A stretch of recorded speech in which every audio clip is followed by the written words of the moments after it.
In 1843, the German philosopher and economist Karl Marx claimed that religion was the opium of the people.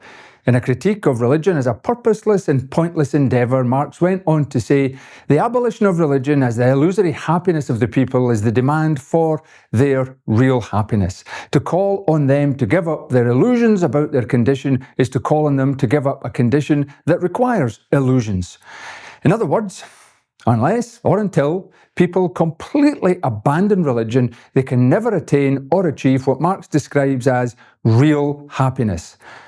Marx was a German who spent much of his life in London, where he is buried, and he'll be remembered most for the influence his work had on Russia, later the Soviet Union, where his ideas, directly or indirectly, led to the wanton slaughter of tens of millions.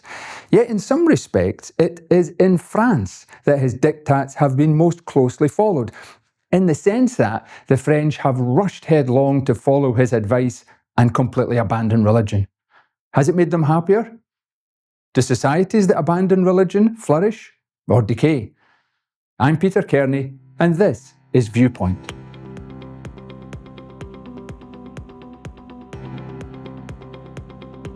In 1952, 27% of French Catholics went to Mass every week. By 2006, the figure was 4.5%.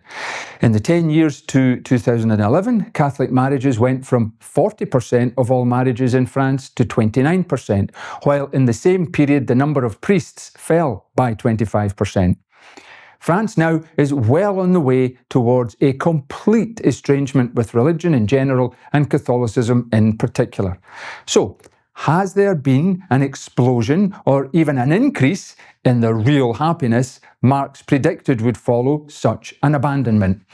Au contraire, there have been many consequences, but an increase in general happiness has not been one of them. Currently, 64% of French children are born out of wedlock, up from 37% 30 years ago. French youth are drifting away from wine and increasingly replacing it with cannabis. Cannabis consumption among the 18 to 35-year-olds more than tripled between the early 1990s and 2007. France currently holds the highest reported prevalence of lifetime cannabis use in Europe, with approximately 41% of adults aged 15 to 64 having tried it.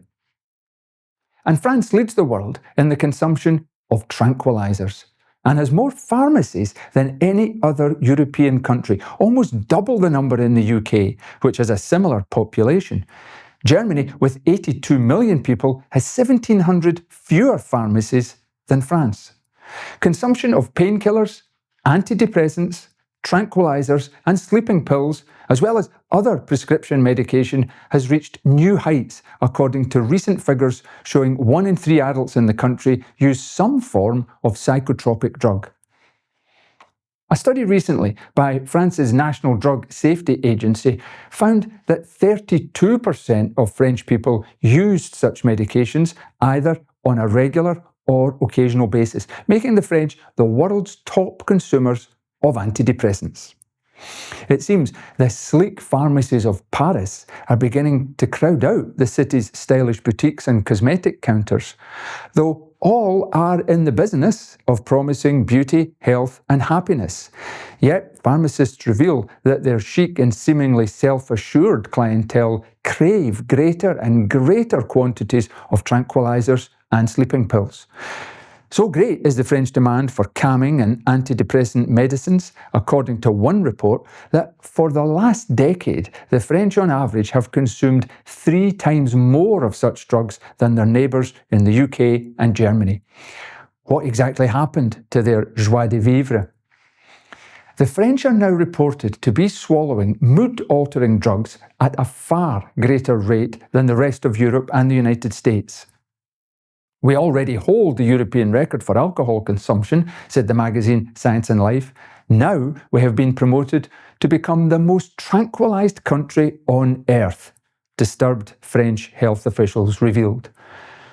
So what exactly do so many French men and women wish to escape from? How terrible must life be in the Republic of Liberty, Equality and Fraternity that so many of its citizens crave chemical release?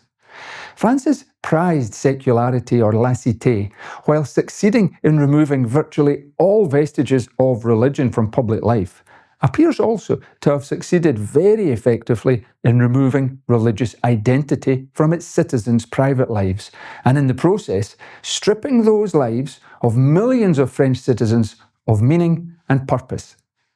But not all of them. While growing numbers may now exist in some medicated, secularised stupor, others are fighting for the values which once underpinned the French nation. The secularised, atheistic dream of Marx, so readily embraced by the French state, has been profoundly damaging to the physical, mental, and spiritual health of the people of France. At the same time, the long-term trend in the UK has seen consumption of antidepressants double over the last 2 decades. Approximately 10% of UK adults are actively on antidepressants at any given time. Over the course of a year, this may reach up to 25%, depending on how long prescribed is defined.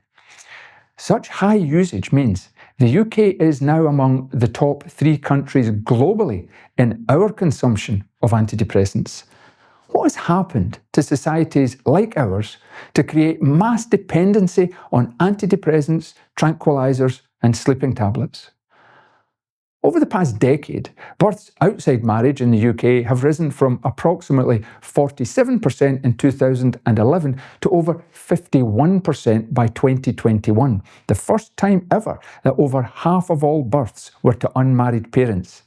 This reflects broader cultural shifts, with cohabitation becoming commonplace and marriage increasingly decoupled from childbearing. While adults with anxiety is a measure which has also increased markedly in recent years. In 2018-2019, nearly 20% of adults identified as having anxiety. By 2023, the figure was 23.3%. Among young women aged 16 to 24, those who report mental health issues, anxiety and depression, are at high levels. Currently, around 25 to 26% of young women report having anxiety or depression. Meanwhile, a 2021 survey found 43% of women aged 16 to 29 experienced depressive symptoms. Interestingly, this compares with 26% of men. Contributing factors to these devastating changes are social media and online pressure, with adolescent girls attributing anxiety to body image expectations, perfectionism, peer comparison, and fear of online failure. But it's hard not to believe that under all of these enormous social problems lies the abandonment of religious belief and practice across Western Europe. The last 2 decades have seen a dramatic drop in Christian affiliation across Europe, widespread decrease in weekly church-going, even in traditionally devout countries, a corresponding rise in the religiously unaffiliated, especially among younger generations. But there are signs that this change is ending, and a younger generation, having tried the empty philosophies of atheism, humanism, and secularism, have found them to be, well, empty. In response, they are turning to faith and belief and walking back through the doors of churches. This gives real grounds for hope that the era of painkillers, antidepressants, tranquilizers, and sleeping pills may finally be coming to an end.